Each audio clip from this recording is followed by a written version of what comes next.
Hello everybody, this is Purge bringing you a epic game from the Dotacash Invitational tournament that we just played yesterday. Since the game cannot be loaded, you guys still want saves. So I did not actually watch this game. I didn't realize that HB Lee was in this game, and this looks like we had a all-pick remake after a CM pick. That's going to be my assumption. We did not get a chance to cast this game yesterday, but here it is. We're going to be showing it for you. And I'm just going to look around at the heroes a little bit. I've watched these teams play before. This is D-City versus Stigma. This is round one of the winners bracket, so nobody had played any games previously up to this point. So definitely going to see a cool game. We have the Lena Sven Visage combo, very, very popular, very strong. Looks like we have a Shadow Fiend mid and a Clockwork bottom, and this is D-City, I believe. For the Scourge team, no, I'm sorry, D-City is the Scourge team. Stigma is the Sentinel team. So for Scourge, we have Leshrac, an AM, Venge, a Pugna, and a Windrunner. So really solid picks by both teams, by all means. Players, Shibi is playing Leshrac. We saw him play him last week in one of the qualifier tournaments, and he played in the, we did some live casting on Thursday. He also participated in that. X2 Dash is playing Magina. Venge is being played by Chinaman Swag. He was also in the pub game that we casted. And Ace Man playing Pugna. And O playing Windrunner. For Sentinel team, PC Zone's playing Clockwork Goblin. Tro Dash is playing Slayer. Sanctity is playing Sven, and Visage is being played by 356. And finally, Colt M is playing Nevermore. He had some very solid play throughout the tournament, so definitely going to be a really good game. A little bit of news, I saw that post on my channel asking, when are you going to post the games, man? And the solution is that we're going to cast it, or I'm never going to put them on my channels. If you want to see those videos, go to JustinTV/Dotacash Live. All of those are up there. I just spent all the time renaming the files, saving them forever. They're going to be there. They're not going anywhere. So go check up on that. If you want to watch the casting, it's me and Prove co-casting the rest of the tournament. I thought I was going to do some solo casts for the other games that did not get casted here. So that's what I'm going to be doing. Upload that, but you're just going to have to watch this video and figure that out, that you're not going to be able to see those videos here. It was super, super fun. It was like 9.5 hours once the time we started. I started at 3 p.m. Well, it was like 3:45 once we figured out all the stupid technical issues with XSplit. XSplit had this update, and I was like, oh yeah, cool, let's just run this update. This is the day of I'm about to stream a tournament. And as a result, what happened was, you know, it had this weird thing where it was saying trial every 6 seconds. It was like a woman's voice saying trial with a new upgrade. So I had to uninstall XSplit and reinstall the new version, but not do the upgrade. It's really stupid. And so I was like, okay, and eventually we figured out that it was XSplit. No, that was just unfortunate, unfortunately, but that's what ended up happening. Eventually we did switch to Proof doing all the casting, which was a much better solution because she has a better computer and she could do really high quality streaming, so definitely happy with that. Let's get this game underway generally. I am already picking up the Quick Magic Wand. Looks like Sven and Visage. Visage is going to try to get all the CS here with a little bit of support from the Sven Lena lane. It's a very, very powerful lane. It's always going to be powerful. I mean, even with the Visage nerfs, it's still very likely that you're going to get a lot done with this lane, so I definitely like it a lot. Let's look at some CS total, see how mid is going. Colt has 4 CS, Windrunner has 5, pretty equal. I'm sorry, Pugna's here. Pugna has 5 also, no denies though. So Shadow Fiend's definitely doing a really good job picking up gold and last hits here. Definitely out CSing Pugna, that's for sure. He doesn't have very good plus damage items. Looks like he picked up a chicken or something, or wards maybe. Not completely sure. Just getting Dragon Slave level 1. Sven did some kind of initiate stun. Looks like they tried to take out this Any-Mage. Must have blinked out of danger or something. Light Strike Ray obviously going down here as well, so we're just doing a little bit of harass here.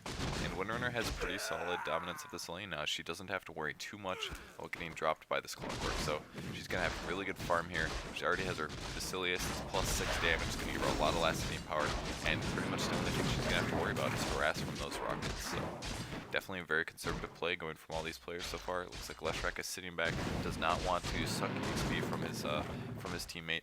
I would argue that you kind of want to get him to level 3. His AoE on his stun is very small at level 1. It gets so much better at level 3 basically, and levels on Leshrac is really fabulous. So I've seen them play this support Leshrac quite a bit, and that's cool. I love playing solo Leshrac. I love doing like a semi-carry caster on him. It's just so much fun. I don't know if that's necessarily needed in this game type, but I think something like that would be really cool and fun to watch at some point. Maybe that'll, I don't know, maybe people are still being very conservative with their picks and things like that. More announcements about the tournament. Did I mention it was awesome? Because it was awesome. There were pro-level teams in this tournament, and I got to cast them. How cool is that? I'm seriously already casting pro-level games. I was in the game with these players. I was talking to these players. And how often does that happen to a caster who starts within 2 months? I mean, my YouTube channel literally went up at the beginning of April. Like, how cool is that? Gang coming bottom, Pugna grabbing a haste rune, coming down and picking up that clockwork with help from the Windrunner. Anyways, back to how awesome I'm doing. I'm so fucking pumped, honestly. I'm already casting pro-level games. I'm already casting pro-level tournaments. It's so sweet. I'm making like a oh, cool. Blinking the stun into the Leshrac, doing a lot of AoE damage here. Nuke going down on Chibi, playing the Leshrac, 14 HP, popping the salve, and getting out of there. It's just really unfortunate that Magina blinked onto that Leshrac and allowed for the really nice AoE follow-ups. So a little bit of a misplay by the AM. He was scared, he blinked, he didn't think. That's understandable, that stuff happens, so very interesting. Very interesting initiate, almost tying there. Looks like they're going to be chasing here. Visage wants to get a kill. Stun follow-ups are coming on this bench. You can see a stun follow-up. Yeah, really, really easy stun follow-up. Even, wow, AM taking a lot of damage. Nice heal popping up there. Lina almost dead. They want to get this kill, but she's going to pop that salve to keep her HP up and wants some mana. AM going to pick off the kill, doing one blink and one attack, and he goes down. So really good play there. Sven's going to be chasing, but he does not have any mana. He's not going to be able to pop this clarity because he's going to have creeps hitting him. So I'm not too afraid for this Anti-Mage. He's even going to be a little aggressive here.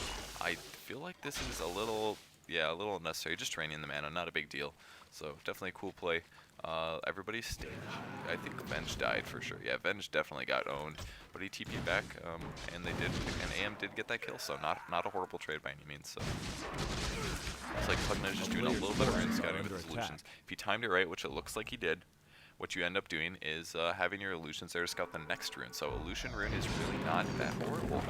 You can use it to tank towers, you can use it to get CS. He went really fast energy booster, and he's going to follow this up with the boots, and he's going to have super fast arcane boots and doing a lot of spamming. I don't necessarily agree with this on Pugna. He has HP deficiencies. I mean, he has like the biggest int gain in the entire game. So something like an Arcane Boots is really not going to give him that much mana production. I mean, yeah, he'll have more max mana, but it's not like he's obscenely limited by mana or anything. Dodging the blast just barely while he gets that CS. So spots the rune bottom. He's got to pick this up. Nevermore wants to get a rune, but it's just not going to happen. Immediately, this Pugna knew where everything was at, so trying being a little conservative here. No boots left on the support heroes. I think we saw this exact same lane setup later in one of the games that we casted. It was this Sven, Lina, and they did a lot of harassing. I think it was the same team. I'm pretty sure. I don't believe they had the same Shadow Fiend Clockwork lineup, but definitely very similar picks.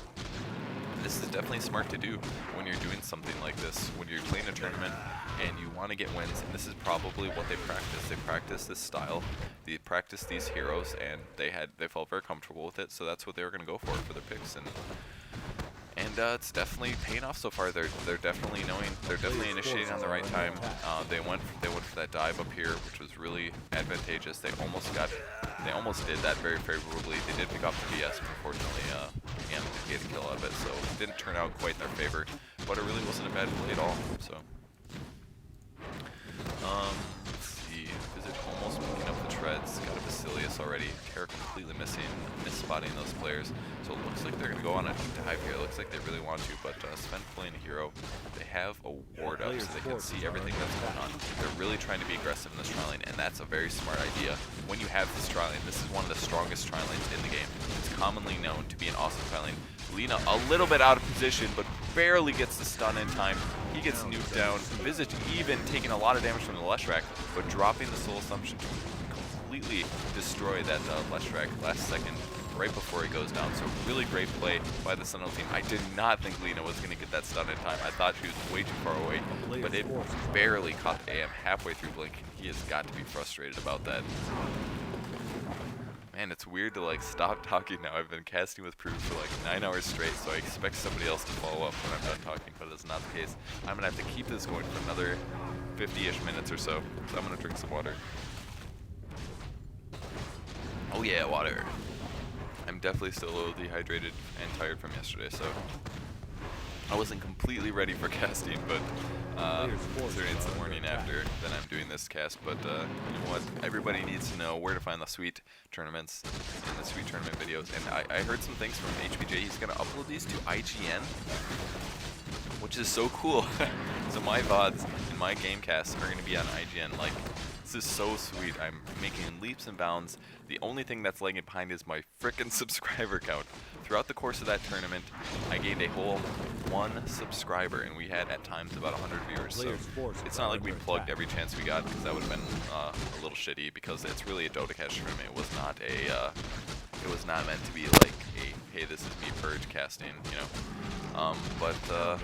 Yeah, definitely very excited about where everything's going. So.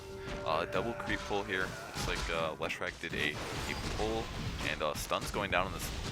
Oh, nice follow-up stuns by the Sven, or by the Leshrac. He's taking a lot of damage. Nice power shot by Windrunner coming to help out, and AM's going to be trying to chase down here. He does not have boots. Really nice shackle shot going down on this Vigid. He is taking a lot of damage, and AM does get the kill. So really nice pick off by the. I think this is a decent E team. So really awesome. Stigma is getting dropped in these team fights right here. So Shadowfiend put out some good pressure mid. He has the power treads and Illusion Rune doing a lot of tower damage here. He's got to be a little bit careful. Doesn't want to take too much tower damage. He wants to take this down, but it's going to be tough now that Pugna shows up. He's going to do a lot of nuke damage, getting some gold, and not going to be able to finish off this tower. So the AM is sitting with the boots now. Going to probably go the Vanguard next and follow up with some other items. Benj still not having any boots, and Leshrac just boots and wards, and he's going to be walking around doing a lot of damage with his Diabolic Edict, and that's kind of what you see with this support Leshrac. Since you can't really get really high levels of skills, so Diabolic Edict is really cost effective. It does a shitload of damage for its low levels. It does and ends up doing like, I think like 400 damage per level of Diabolic Edict. Now that's half magic and half physical damage, so it's not entirely like, yeah, that's a shitload of damage. But considering the hero not having any HP really, and not having that much mana, and not having any items, you can actually dish out quite a bit of damage. So that's kind of why you go that build for the Leshrac. If you're going a solo build, that's almost always better to go Lightning Max first, especially if you're fighting like a melee hero or a Tiny or something like that. Yep, initiation going on here. Gonna have a slow on the BS. Stun follow up. Nice nukes going down. But good follow up by the Leshrac.